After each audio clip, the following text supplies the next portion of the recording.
My name is Chloe Marie Santos. I'm 16 years old. And on October 22nd, 2024, I died for 7 minutes after my heart stopped during what doctors called sudden cardiac arrest while I was getting ready for school in my bedroom. We were standing on what looked like a hill, but I could see the whole world spread out below us like a living map. I could see cities and oceans and mountains, all of them glowing softly. "The time is coming," Jesus said, and his voice got more serious, "when I will allow darkness to cover the earth for 3 days. But first, I will give my children 3 signs to help them prepare." As he spoke, the world below us started to move like I was watching a movie. "The first sign," he said, "will be a sound." Suddenly I heard it. It was the most beautiful sound I'd ever heard, but also the most powerful. It was like music, but deeper than music. Like the earth itself was singing, it seemed to come from everywhere at once, the sky, the ground, the air between us. "This sound will be heard by every person on earth," Jesus explained. "It will last for exactly 7 minutes. When my people hear it, something will awaken in their hearts. They will feel an urgency to prepare, not just their homes, but their souls." I watched as people all over the world stopped what they were doing. Some fell to their knees right where they stood. Others looked up at the sky with wonder. But I could see that some people were scared, covering their ears, running away from the sound instead of listening to it. "What are they supposed to prepare for?" I asked. Jesus looked at me with such tenderness. "They need to forgive, Chloe. The sound will make old hurts feel unbearable. Broken relationships will ache like fresh wounds. This is my spirit calling them to make peace before the darkness comes." I saw families having conversations they'd avoided for years. I saw people making phone calls, writing letters, showing up at doors they'd sworn they'd never walk through again. But I also saw others who ignored the feeling, who stayed angry and bitter even when their hearts were breaking. "The second sign," Jesus continued, "will be the lights." The scene changed, and now I was looking at the night sky. But it wasn't normal. There were colors dancing across it that I'd never seen before, deep purples and bright golds and silvery whites, moving like curtains in the wind. "These lights will appear for 3 nights in a row," Jesus said. "They will be visible from every part of the earth.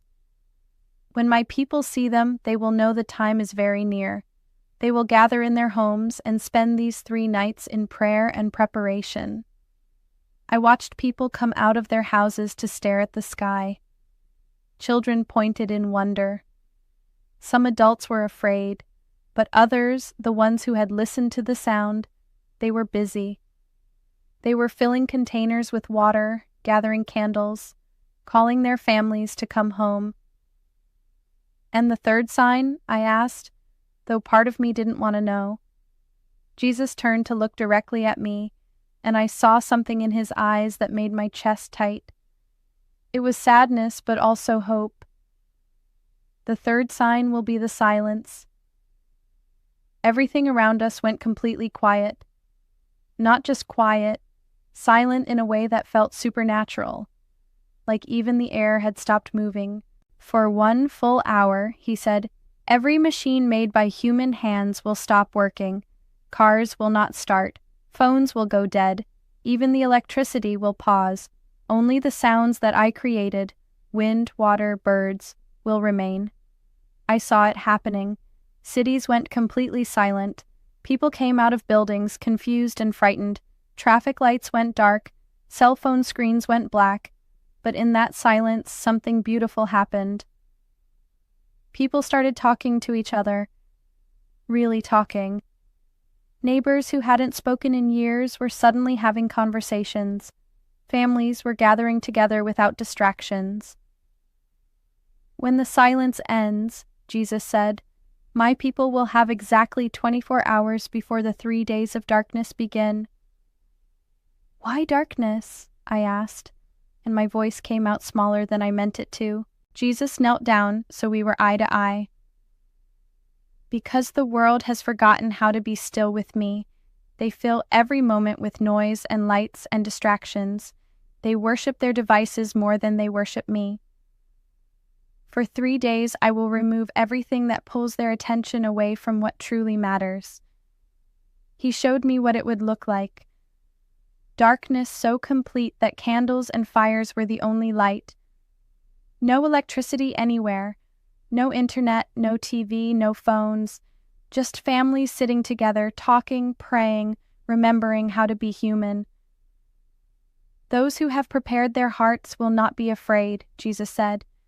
They will use this time to draw close to me and to each other.